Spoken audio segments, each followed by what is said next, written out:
हरि गुरु गुरुर्ब्रह्मा गुरुर्विष्णु गुरुर्देव महेश्वरः गुरुर्साक्षात् परब्रह्म तस्मै श्री गुरुवे नमः।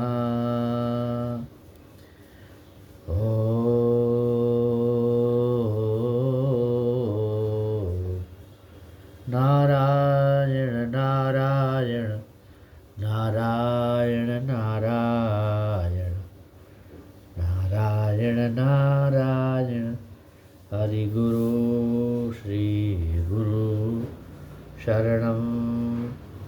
श्री सद्गुरुदेव भगवान की जय। हमारे पास 8-10 प्रश्न आए हैं।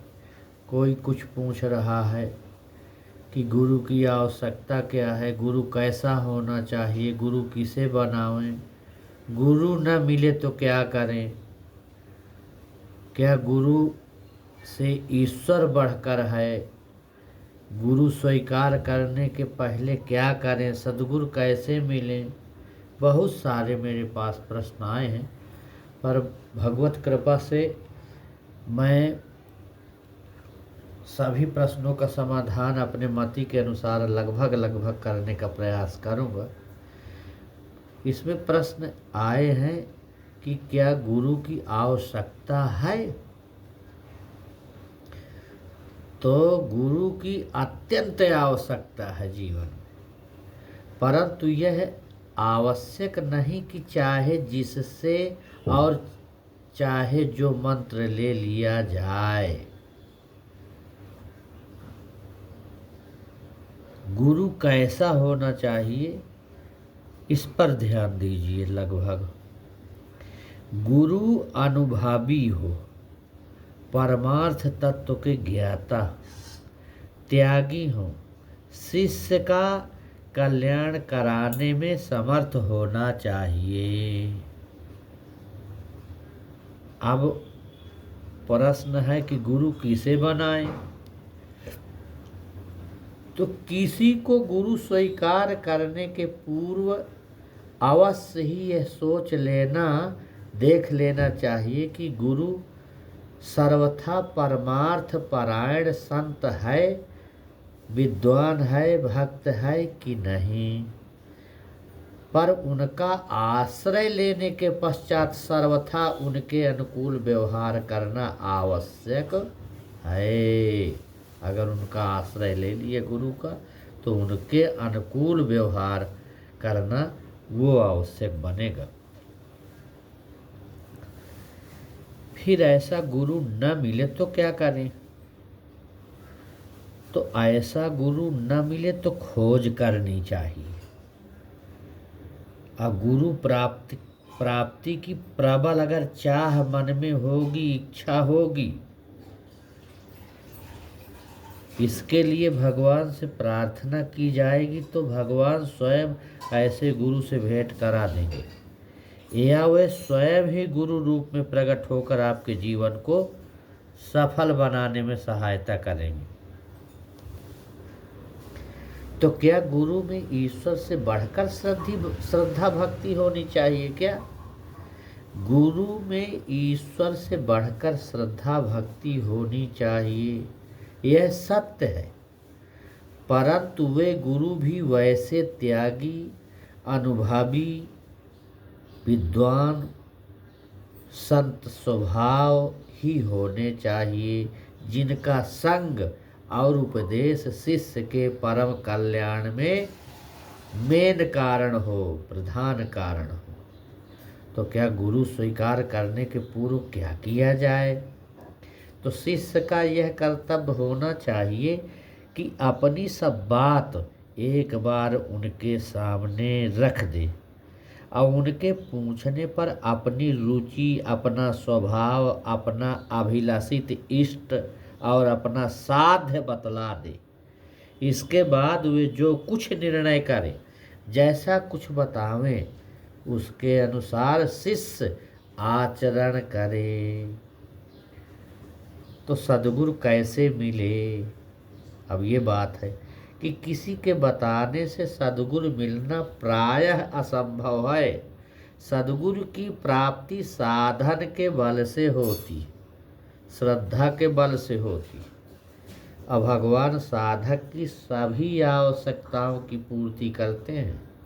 जब वे देखते हैं कि अब ठीक अवसर आ गया है इसको, तब वे स्वतः ही उसे गुरुदेव से मिला देते हैं कि भैया अब ये तुम्हारा मुकाम मिल गया, यहाँ से तुम्हारा मार्ग भगवान की तरफ ये प्रशस्त करने में पूर्ण सहायक हैं। तो फिर समर्पित भाव हो जाइए, समर्पण कर दो। अब क्या भगवान को गुरु बनाया जा सकता है? अवश्य ही भगवान को गुरु बनाया जा सकता है। भगवान श्री कृष्ण जगत गुरु के नाम से प्रसिद्ध है। कृष्णम वंदे जगत गुरु। भगवान को गुरु वर्ण करना और भी उत्तम है, लेकिन भगवान को गुरु बनाने में अपनी उतनी सामर्थ्य नहीं होती। पहले किसी को हमें साध्य को बताने के लिए साधक की आवश्यकता पड़ती है। अब क्या गुरु मंत्र की आवश्यकता है क्या? किसी ने ऐसा पूछा है। किसी गुरु मंत्र की आवश्यकता नहीं है। भगवान स्वयं ही सबके परम गुरु भी हैं। उन्हीं को सर्वस्व मानकर उनका जो नाम रूप अच्छा लगे उसी के अनुसार, उसी के द्वारा उनकी उपासना करो। अच्छा, क्या गुरु बदला जा सकता है क्या? ये भी कुछ बोले हैं लोग। नए गुरु बदलने से साधना में बड़ी गड़बड़ी मच जाती है। अच्छा, क्या ब्राह्मण के अलावा दूसरे वर्ण के व्यक्ति को गुरु बना सकते हैं? यदि ब्रह्मनिष्ठ भागवत प्राप्त एवं गुरुचित गुणों से संपन्न गुरु न मिल सके तो ये जो गुण बताए हैं हम, अगर ये गुण क्षत्रिय वैश्य में भी श्रद्धा पूर्वक परमार्थ पथ का उपदेश लिया जा सकता है। ये बातें शास्त्रों द्वारा अनुमोदित है। यदि पहले तो ब्राह्मण से ही लें, अगर ब्राह्मण न मिले और दूसरा कोई ब्रह्मनिष्ठ भगवत प्राप्त गुरुचित गुणों से संबंध है तो कोई बुराई नहीं है। अगर परमार्थ पथ का वो उपदेश कर रहा है, आप ग्रहण कर ले तो उतने प्रयोजन से कोई दिक्कत नहीं। स्त्रियों को गुरु बनाना चाहिए या नहीं, ऐसा प्रश्न आया है। तो हमारे समझ में स्त्रियों के लिए किसी मनुष्य विशेष को गुरु बनाने की आवश्यकता नहीं है। वे अपने पति या सबसे परम पति श्री भगवान को ही गुरु रूप में मानकर उनके आदेशानुसार चलें, इसी में कल्याण है। पर पुरुष के चरण स्पर्श उनका ध्यान करना उचित नहीं है और इसका प्रायः उत्तम फल भी उतना नहीं है। पर अगर वो गुरु श्रद्धा से मानती हैं, बनाती हैं, गुरु के उपदेशों को धारण करती हैं, चलती हैं, तो वो तो और अच्छा है। अपने परिवार की सेवा, गुरु सेवा, ये तो और उत्तम है। अगर गुरु बना के भी करती तो कोई दोष नहीं है। गुरु बना के उनके उपदेशों को अगर ग्रहण करती हैं, गृहस्थ का कार्य निभाती हैं, तो वो तो और सर्वोत्तम बात है। पर आजकल गुरु इसलिए स्त्रियों को ज़्यादा बनाने की बात नहीं की जा सकती, क्योंकि आजकल तरह तरह के गुरु हैं। उसमें गुरुओं में नकली गुरु भी घूम जाते हैं, इसलिए उनको ज़्यादा नहीं कहा जाता कि गुरुओं के पास जाओ। इसलिए यहाँ तक के लिए मना किया गया। कोई अच्छे सद्गुरु, अच्छे संत स्वभाव के विद्वान ब्राह्मण कोई मिल गए, गुरु बन गए, तो अगर उनसे वो ज्ञान लेती तो कोई दोष नहीं हो सकता। पर इसमें ध्यान रखना पड़ेगा कि गुरु वैसा न होना चाहिए जैसे आजकल के गुरु नकली घूम रहे हैं, उनसे खतरा हो सकता है स्त्रियों को, इसलिए मना किया गया। तो सद्गुरु से मंत्र ग्रहण करने की प्रथा क्यों है, ये भी आई है बात। तो मनुष्य का उद्धार होता है दो उपायों से।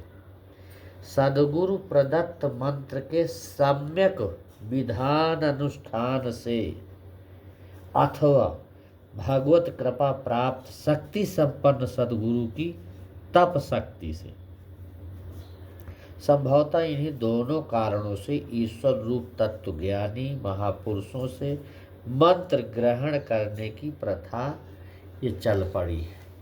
और ये बहुत प्राचीन प्रथा है। ये वेद व्यास के समय से ये पूजा हो रही, व्यास की गुरुए व्यास होते हैं। ये परंपरा पूर्णिमा की तभी से चलती आ रही है। एक वर्ष में एक बार गुरु पूर्णिमा, गुरु पूजन का मौका मिलता है।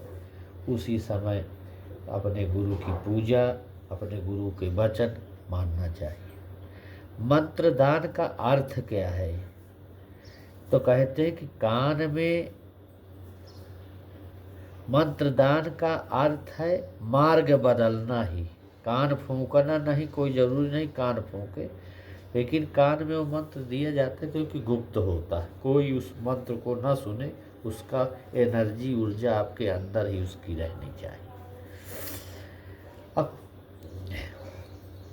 अब कहते हैं कि गुरु से वार्तालाप का अवसर न मिलने पर क्या प्रभाव पड़ता है। अगर वार्तालाप गुरु से न करो तो उसका प्रभाव क्या होता है।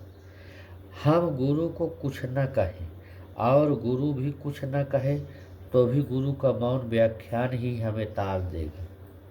पर समय समय पर गुरु से, सद्गुरु से हमें अपने मार्ग की चर्चा वार्तालाप करते रहना चाहिए, अपने मार्ग को प्रशस्त करते रहना चाहिए। श्रुति ने सद्गुरु के पास जाने की आज्ञा क्यों दी, प्रश्न उठता है।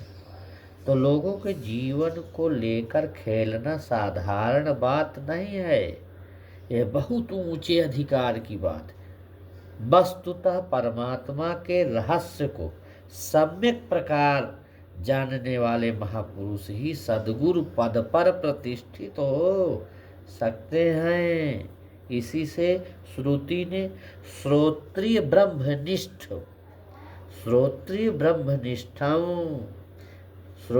गुरु ब्रह्मनिष्ठ के पास में जाकर उनसे सीखने की आज्ञा दी है।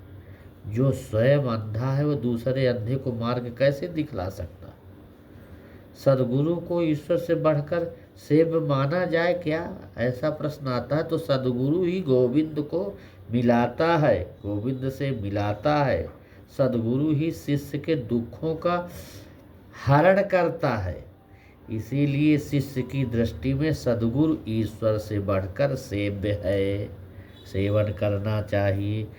गुरु और पुरोहित में अंतर क्या है? पंडित जो पुरोहिती का काम करते पंडित लोग, गुरु में तो पुरोहित का कार्य है यजमान को धर्मपरायण रखकर उसका हित करना, और गुरु का कार्य है शिष्य को बुरे मार्ग से हटाकर और उसे भगवान की ओर ले जाना।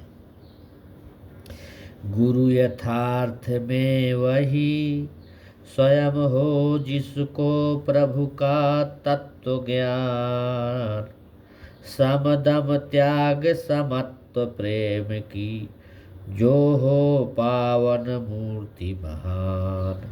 निज आदर्श चरित्र की दुति से हरे शिष्य का तम अज्ञान, प्रभु की ओर लगा जो कर दे सहज समुज्ज्वल जीवन दान। ये हमने जो है गुरु के बारे में प्रकाश डाला कि बिना गुरु के अंधकार से प्रकाश की ओर ले जाएंगे। तो गुरु बहुत जीवन में बहुत ही ऊंचा पद है और बहुत ही मार्गदर्शक है। लेकिन आज के जो गुरु हैं वो बहुत ही सोचनीय है और बहुत ही काल्पनिक है, क्योंकि अब वो गुरु की जो शैली है, गुरु का जो विधान है अब नहीं रह गया। गुरु कम से कम सहज में मिले, सहजता से अपने शिष्य से बात कर सके, पुत्रवत व्यवहार कर सके। शिष्य को ये डर न हो कि मैं गुरु जी के पास में हूँ।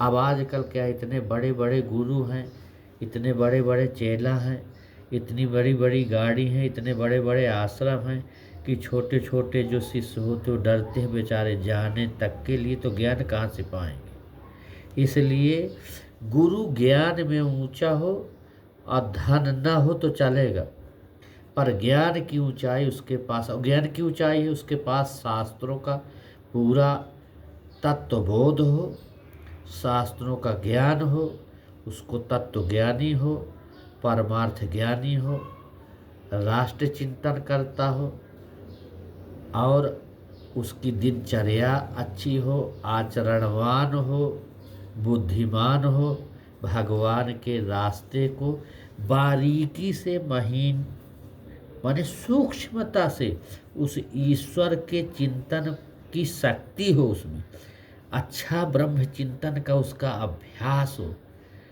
और वो आलसी न हो, माने हमेशा भगवान के नाम में, ब्रह्म चिंतन में, स्वाध्याय में गुरु जो उन्नत रहे हमेशा। उसका शिष्य को अगर दर्शन भी मिल गया, उसके गुरु के तो परिवार भी, अरे प्रहलाद जी को बताए थे ना, भगवान ने खुद कहा था कि प्रहलाद तुम जैसा भक्त तो 7-21 पीढ़ी तार देते हैं। तो जिस परिवार में, जिस घर में कोई अच्छा विद्वान ब्रह्मज्ञानी तत्ववेत्ता भगवत भक्त पैदा हो जाता है, तो उस परिवार, गांव, राष्ट्र का कल्याण करता है। और दूसरी बात ये है कि गुरु को तो दर्शन से उसका कल्याण हो जाता है। उसको गुरु, उसकी योगक्षेम वहन करने का गुरु पर भार वो अपना दे देता कि गुरु मेरी शरण, मेरी रक्षा करना। गुरु के अंतर की भाव अगर शिष्य जान जाए कि गुरु को क्या इस समय आवश्यकता है, गुरु क्या चाहते हैं, तो वो शिष्य सबसे अच्छा होता है। कि गुरु के भाव को जान जाए, वो अपनी इतनी साधना गुरु के बराबर करे। गुरु से भी ज़्यादा शिष्य निकल सकता है साधना में, कोई ज़रूरी नहीं कि गुरु तो महान है, अगर शिष्य भी महान निकल जाए तो गुरु को खोज शिष्य की, ऐसे शिष्यों की होती ही है कि हमसे ज़्यादा कोई शिष्य प्रकार निकल जाए, बुद्धिमान निकल जाए, भगवान के मार्ग को प्रशस्त कर ले। गुरुओं को तो ये चाहे रहती, पर गुरु होता है, शिष्य भी अंत में गुरुए के पद में हो जाता है, साधना करते करते दोनों एक जैसे हो जाते। इसलिए कल गुरु पूर्णिमा का हमारा यही संदेश और यही गुरु की प्रक्रिया बताने का हमने प्रयास किया। भगवत कृपा से, हमारे सद्गुरुदेव की कृपा से, भगवत कृपा से हम हमेशा निरंतर अभ्यास में, स्वाध्याय में, जप में, अपनी जीविका का कार्य, जितनी जीविका चलती है उतना कार्य करने के बाद पूरा समय हमारा भगवत कार्य, भगवत धर्म, भगवत भजन, भगवत स्वाध्याय, भागवती कार्य में हमारा जीवन लगभग अभी जा रहा है भगवत कृपा से। और यही भगवान से प्रार्थना करती है, प्रभु मरते दम तक आपका स्वाध्याय, आपका चिंतन, ब्रह्म चिंतन, भजन में लगे रहें, और यही हमारा प्रयास है। और इसी से हमसे जो जुड़े उनका भी कल्याण ठाकुर जी करते रहें, हमारे गुरुदेव भगवान करते रहें। हमारे द्वारा उनको भी थोड़ा सा जितना ज्ञान प्रशस्त होता जाए, उनका कल्याण करने की हमारी ये भावना, निष्ठा निहित है। ओम शांति शांति शांति। ओम सद्गुरुदेव भगवान की जय। ये कल गुरु पूर्णिमा के अवसर पर हमने ये व्याख्यान थोड़ा सा रखे हैं, इसको सुनने का प्रयास करेंगे और उसी सद्गुरुदेव भगवान के अपने अपने उसके अनुसार, मार्ग के अनुसार चलें। सबको यही भगवत प्रेरणा मिले, सबको सद्बुद्धि मिले। ओम शांति शांति शांति।